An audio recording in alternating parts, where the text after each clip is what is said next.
Hey everyone, this is Justatech, your right to repair guy, and I welcome you all to my YouTube channel. So today I will talk about the T2 Intel chipset MacBooks on the iCloud activation lock screen on the latest iBridgeOS 10.3. There is a new update in the iCloud bypass tool. So we will see and talk about the latest changes in the tool and how we can perform the new iCloud bypass on the latest iBridgeOS 10.3. So without further delay, let's start today's video. Alright, so if you guys remember, I made lots of videos on the similar topic on the untethered bypass as well as the tethered bypass depending on the iBridgeOS version. The recent video I have made on the tethered bypass on the iBridgeOS 10.2, and before that I made a video on the untethered bypass on the iBridgeOS 10.1 and lower. So if you are on these iBridgeOS version, you can check out these two videos first so that you can understand what is the untethered bypass and what is the tethered bypass and how the things work, as in those videos I have explained in the detailed process like how the things will work and how you can perform from A to Z steps. So you can first check out those videos. Like on the screen you can check out, this is the video on the iBridgeOS 10.2 tethered bypass with the older version of the HFZ T2 Premium version 2.1. In the same tool you will get the untethered option as well, but that is only for the iBridgeOS 10.1 and lower. So all this depending on what are the iBridgeOS you are on, so you can perform the tethered bypass or untethered bypass depending on that. So before the bypass, first thing you have to check it, that is the iBridgeOS version. So if you are on iBridgeOS 10.1 and lower, do not use the Apple configurator to restore your MacBook. If you do that, your iBridgeOS version directly go to the latest version, that is the 10.3, and for that we have the tethered bypass option for now. And if you are on 10.2 or 10.3, the only option left for is the tethered bypass as per now. So if you check out on the screen, there is a limitation for the tethered bypass. The first thing is that you cannot use the power button directly to off the Mac. Instead of that, you can use the Apple menu option to turn off or to reboot your MacBook safely. In this video I have exactly show you how you can do that. If you want to check out that video, you can just head over to my channel and check out the complete video. And the second limitation is that if your battery drain out completely, your MacBook will be locked again, and in that situation you need the tool again to revive your MacBook. So these are the two limitations that we have in the tethered bypass option. But now in the new update, that is the HFZ T2 Master version 1.1, the second limitation, that is if the battery goes off, your MacBook will be not locked again. So that's a good thing and improvement in the tethered bypass in the latest version of the HFZ T2 Master version 1.1. So you can go to this link, I will give the links in the description, or you can go to my blog or Telegram channel and you can download from there. Once you have download, you can simply install it on your system and you can use this tool to re-bypass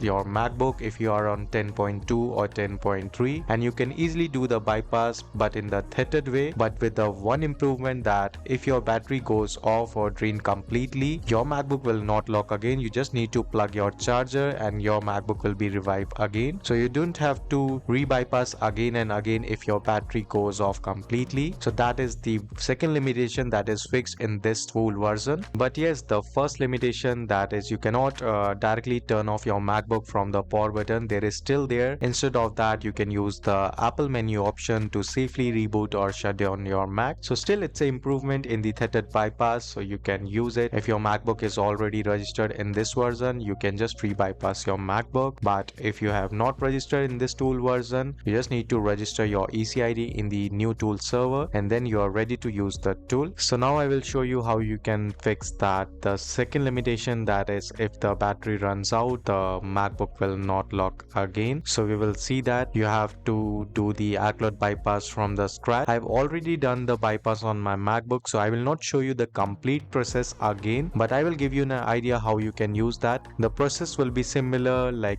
in the past you have done on the 10.2. You will do the same for the 10.3, but the tool version is changed. You would have to use the T2 Master instead of the old version. But as I mentioned, if you are on older iBridgeOS version 10 10.1 and lower, do not use the Apple configurator to restore your MacBook. You can still get a chance to do the untethered bypass on the older iBridgeOS version, but if you are on 10.2 or 10.3, unfortunately for now you only have option for the tethered bypass, so you can use that and do the iCloud bypass on the T2 MacBooks. So now let me just show you the iCloud bypass process on the 10.3. So let's start again. Alright, so I assume for you guys on the left side of the MacBook, that is the locked one. For now it's already unlocked as I already done the bypass, but for you guys, you are on activation lock screen, so you have to put your locked Mac into the DFU mode first, and then you have to open the tool and click on the remove activation lock screen for the bypass, and then you have to do the command plus R and you have to go to the recovery stage, and then you have to use the disk utility to erase your partition and install the fresh OS, and then you can complete the bypass. So that's a normal step. I already done that, so I am skipping that part, but for you have to do all the bypass process from the start and then you can move further. For the reference, you can check out my older video. In that I have shown how you can perform the DFU and how you can go to the recovery and installing the OS, so you will get an idea how you can do that from my last video. And also, to use the HFZ tool you have to register the ECID. So for the registration it's very simple. You just have to copy the ECID from the HFZ tool and you need to send it to me on my personal Telegram and I will register for you. For the prices and other information you can contact me there. All the links are in description or you can check out my blog. So once everything is set and your ECID is registered and you are on activation lock screen, you have to put your device into the DFU mode and you have to open the HFZ tool and click on the remove activation lock screen button. It's a one-click tool now. You just have to click it and then you will see the checkmate exploit will run on the locked MacBook touch bar. Now you can see it's doing exploiting and it will jailbreak the latest iBridgeOS 10.3. So let's wait for it. So now you can see the exploit is running.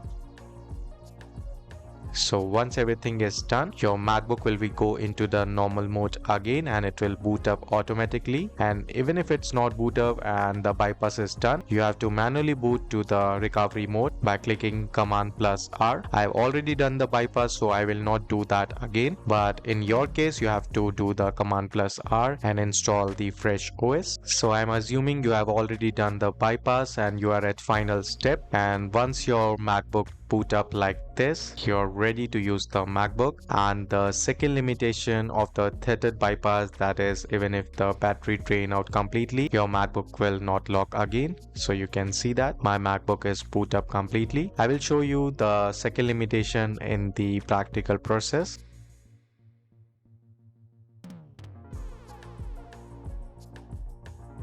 So this is the same locked MacBook that I've already bypassed it with the same HFZ-T2 master tool. The battery is completely drained. Just to show you guys, I have drained out the battery intentionally, so you can see that the battery is completely drained. So I will just plug the charger and wait for the Mac to boot up. And it's a tethered bypass, and we have used the latest HFZ-T2 master tool that overcome that limitation. So my MacBook should boot up automatically without getting locked. So that is the main difference. If you use the previous version of the tool or any other T2 tool in the market, that is giving the tethered bypass, but with the limitation that if the battery drain out completely, your MacBook will be locked again and then you need a tool to revive the MacBook. But in this version that is fixed, so after the MacBook is charged and it will boot up normally to the home screen. So now let's wait. Let me plug the charger again and let's see.